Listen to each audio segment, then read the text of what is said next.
নমস্কার বন্ধুরা। আজকে আমি একটা বাগানে যাচ্ছি, তবে বাগান বলাটা ভুল হবে, কারণ আমাদের এই যে রাস্তাটা আছে, রাস্তার ধারে ধারে বেশ কিছু জঙ্গল হয়ে আছে। তো সেই জঙ্গলে আজকে আমি একটা পাতা আনতে যাচ্ছি।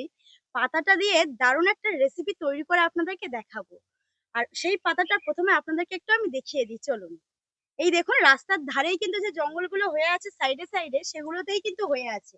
এই দেখুন পাতাগুলো, অনেকেই হয়তো চেনেন, আবার অনেকে হয়তো চেনেন না। তো এই পাতাটার নাম হচ্ছে খারকোল পাতা। অনেকে আবার এই পাতাটাকে চেনে ঘেটকুল পাতা বলে। তবে আপনারা কে কোথা থেকে দেখছেন, আপনারা কি নামে চেনেন, অবশ্যই কিন্তু সেটা আমাকে কমেন্টে জানাবেন। অনেক হয়ে আছে আশেপাশে, দেখুন আমাদের রাস্তার ধারে যে মানে জঙ্গলটা হয়ে আছে, অনেক হয়ে আছে চারিদিকে। তবে আমি এই সাইড থেকে নেব না, কারণ এই রাস্তার ধারে অনেকে অনেক রকম ভাবে বাথরুম করে বা যাই হোক। তবে আমি সাইড থেকে নেব না, আমাদের যে জঙ্গলটা আছে সেই জঙ্গলটা থেকে আমি পাতাটা নিয়ে নেবো, চলুন। দেখুন, এই সেই জঙ্গল, আর এত বৃষ্টি হচ্ছে, বৃষ্টির কারণে কিন্তু জঙ্গলটা পুরো সবুজে সবুজ হয়ে গেছে। প্রচুর ঘাসও বেড়ে গেছে।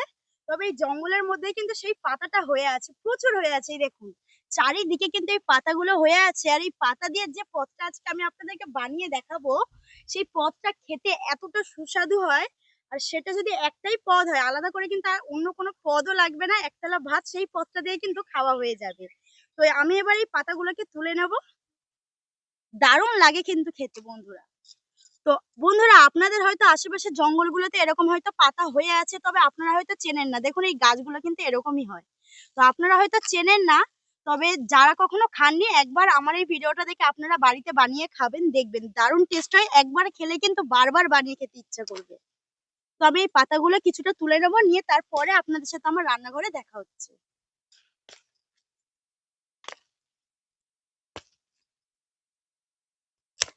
দেখুন, কত সুন্দর লাগছে পাতাগুলো। তবে বন্ধুরা, এই বর্ষাকালে কিন্তু এরকম জঙ্গলে একটু সাবধানেই ঢুকবেন, কারণ এই বর্ষাকালে জঙ্গলের মধ্যে কিন্তু প্রচুর জোঁক হয়। তো একটু দেখে শুনে বুঝেই কিন্তু ঢুকতে হবে। আর এই পাতাগুলো তো বাটলে অল্প একটুখানি হয়ে যাবে। তো সেই জন্য আমি একটু বেশি পরিমাণে নিয়ে নিচ্ছি, কারণ আমি প্রথমেই বললাম যে বাটলে তো একটুখানি হয়ে যাবে। দেখুন বন্ধুরা, আমি এতটা পাতা তুলে নিয়েছি, আরো কিন্তু প্রচুর হয়ে আছে। আর আমাদের এদিকে গ্রামের মানুষরা কিন্তু অতটাও জানে না, মানে অনেকেই জানে না বলতে গেলে, যে এই পাতাটা খাওয়া হয়। তবে অনেকে কিন্তু আমার কাছ থেকেও জেনেছে। আর আমি যে ঘরে এর আগেও বানিয়ে খেয়েছিলাম, অনেককে আমি বলেও ছিলাম, তারাও কিন্তু বাড়িতে বানিয়ে নিয়ে খেয়েছিল, তারাও বলেছিল দারুণ টেস্ট হয়েছে। তো যাই হোক, আমার এতটাই হয়ে গেলে হয়ে যাবে, আর লাগবে না আমার। এটাকে নিয়ে আমি চলে যাব রান্নাঘরে, চলুন এবার রান্নাঘরে যাই। আগে থেকে সবকিছু গুছিয়ে গাছিয়ে নিয়ে আমি বসে পড়েছি। এবার এই পাতাগুলোকে আমি একটু প্রথমে পরিষ্কার করে নেব। তো বন্ধুরা, শুধু এই যে এই পাতাগুলো এই খাওয়া যায় তা কিন্তু নয়, এই যে পাতার ডাঁটিগুলো আছে এগুলোও কিন্তু রান্না করে খাওয়া যায়।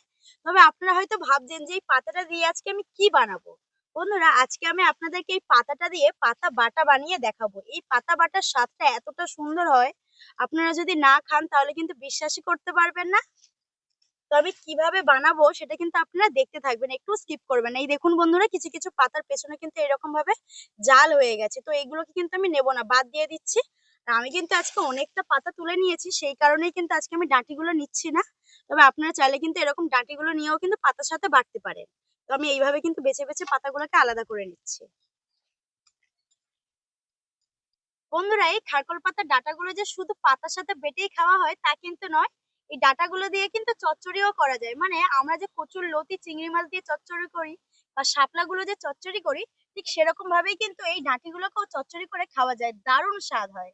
তো আমি কিন্তু বারবার বলে দিচ্ছি, আজকে বেশ কিন্তু আমি অনেকটা পাতা নিয়ে নিয়েছি, সেই কারণে ডাঁটাগুলোকে আজকে আমি পুরোপুরি বাদ দিয়ে দেবো। দেখুন, সমস্ত পাতাগুলোকে খুব সুন্দরভাবে আমি বেছে নিয়েছি। এবার একটা বটি নিয়ে নেবো পাতাগুলোকে কুচানোর জন্য। তো প্রথমে আমি এই পাতা থেকে ডাঁটিগুলোকে কেটে বাদ দিয়ে দেবো। আর এদিকে একটা ঝুড়িও নিয়ে নিয়েছি, কারণ আমি কুচিয়ে এই ঝুড়ির মধ্যেই রাখবো। একদম ডাঁটিগুলোকে কিন্তু বাদ দিয়ে দিলাম। এইভাবে কুচিয়ে নেবো পাতাগুলোকে।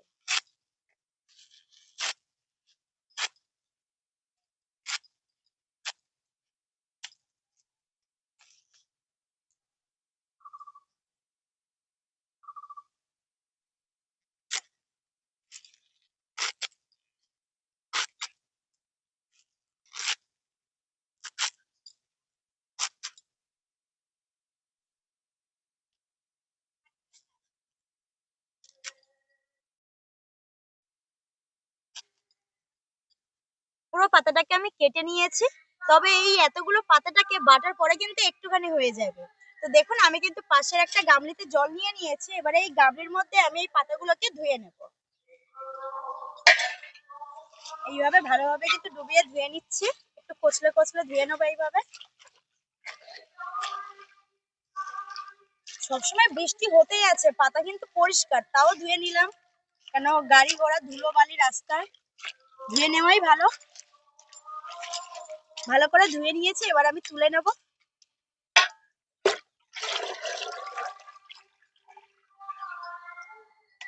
তো এবার আমি চলে যাব উনুনের কাছে। সবার প্রথমে কড়াইতে আমি দিয়ে দেবো অল্প একটু সরিষার তেল। ফোড়নে দিয়ে দেবো 2টো শুকনো লঙ্কা আর হাফ চামচ মতো কালো জিরে।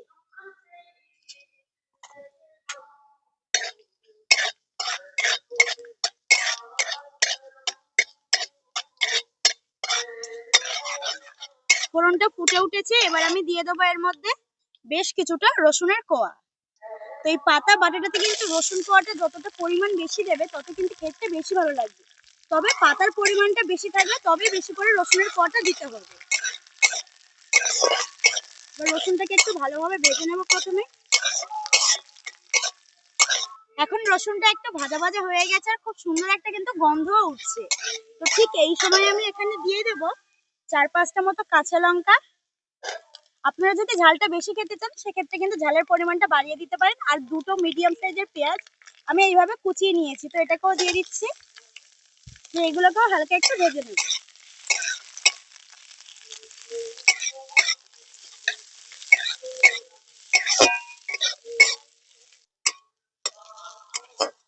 পেঁয়াজ আর কাঁচা লঙ্কার কালারটা কিন্তু এখন একটু চেঞ্জ হয়ে এসছে, এই দেখুন। এবার আমি দিয়ে দেবো এর মধ্যে কুচিয়ে রাখা খারকোল পাতা।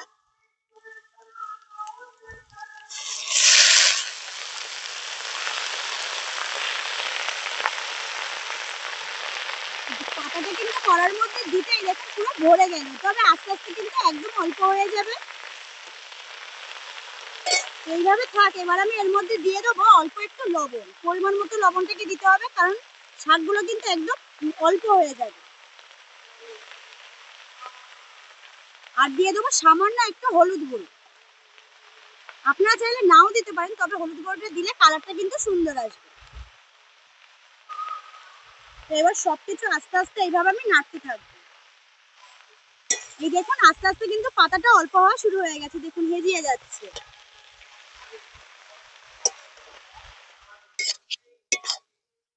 এই দেখুন বন্ধুরা, শাকটা কিন্তু একদম নরম হয়ে গেছে আর কতটা জল বেরিয়ে আসছে। আমি কিন্তু একটুও জল এখানে আলাদা করে ব্যবহারই করিনি। তো এইভাবে নাড়াচাড়া করে জলটাকে একদম শুকিয়ে নিতে হবে।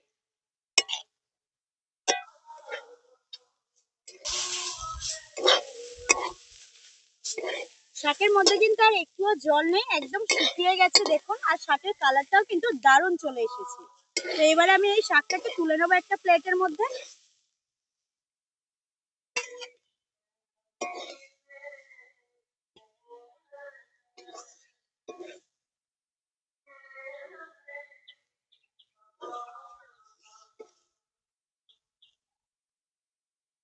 পাতাটাকে বাটার জন্য আমি এখানে একটা শিলনোড়া নিয়ে বসে পড়েছি, আর আগে থেকে কিন্তু অনেকটা ঠান্ডা হয়ে গেছে। তো এবার আমি এই পাতাটাকে ঢেলে নেব।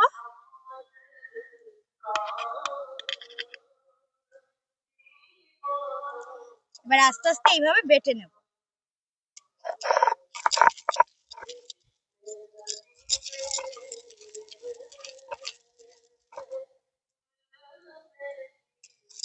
বন্ধুরা আপনারা চাইলে শিলনোড়া যদি না বাটতে চান তাহলে কিন্তু মিক্সিতেও ঘুরিয়ে নিতে পারেন, সেক্ষেত্রে সময়টা কম লাগবে। তবে শিলনোড়ার কিন্তু স্বাদটাই আলাদা। শিলনোড়াতে কোনো কিছু বাটার পরে সেটা যদি খাওয়া হয় তার স্বাদটা কিন্তু একদম অন্যরকম লাগে।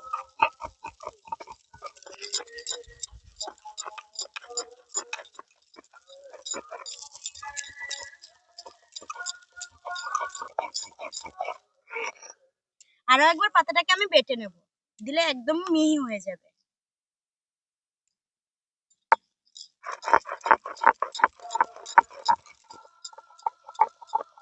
অনেকে এই খারকোল পাতাটা হয়তো খায় না ঠিকই, তবে গ্রামের দিকে কিন্তু এটা একটা ঐতিহ্যবাহী ফল।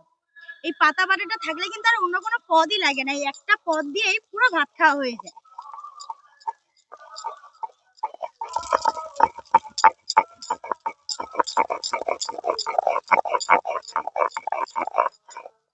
আবারও আমি পুরোটা বেটে নিয়েছি, এবার এগুলোকে আমি একটা প্লেটের মধ্যে তুলে নেব। আমি শিলনোড়াতে বেটেছি বলে বাটাটা ঠিক আমার এমনই হয়েছে, তবে আপনারা যদি মিক্সিতে এটাকে ঘুরিয়ে নেন সেক্ষেত্রে কিন্তু একদম পেস্ট হয়ে যাবে। এবার আমি একটা প্লেটের মধ্যে তুলে নেব।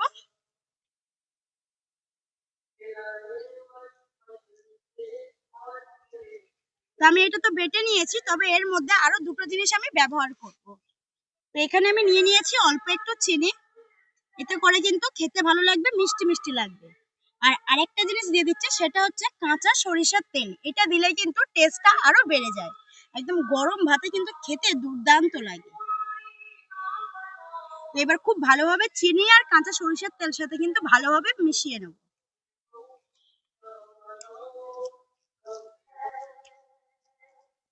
মাখিয়ে নিয়েছি আমি, এবার আমি গোল করে একটা প্লেটের মধ্যে তুলে নেব সার্ভ করার জন্য।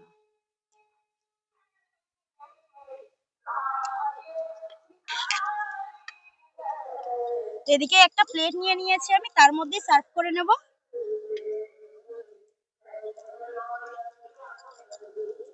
ওপর থেকে দিয়ে দেবো একটা কাঁচা লঙ্কা, আর দিয়ে দেবো অল্প একটু কাঁচা সরিষার তেল। এবার দেখুন দেখতে কতটা সুন্দর লাগছে। এমন পাতা বাটা যদি একটুখানি থাকে, গরম ভাত কিন্তু তাহলে একদম শেষ হয়ে যাবে। এক থালা গরম ভাত 1 মিনিটেই শেষ। দেখুন। তাহলে বন্ধুরা, আজকের এই রেসিপিটা আপনাদের কাছে কেমন লাগলো অবশ্যই কিন্তু সেটা আমাকে কমেন্টে জানাবেন।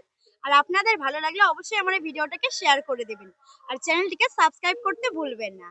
আর বন্ধুরা, একটাই অনুরোধ, যদি আপনারা কখনো এই পাতাটা না খেয়ে থাকেন আর যদি আপনাদের বাড়ির আশেপাশে কোথাও হয়ে থাকে, অবশ্যই একবার এইভাবে ট্রাই করবেন, তারপরে আমাকে কমেন্টে জানাবেন। তাহলে ভিডিওটা আজকে আমি এখানেই শেষ করছি, দেখা হচ্ছে পরবর্তী নতুন একটা রেসিপি নিয়ে। আজকের মতো টাটা।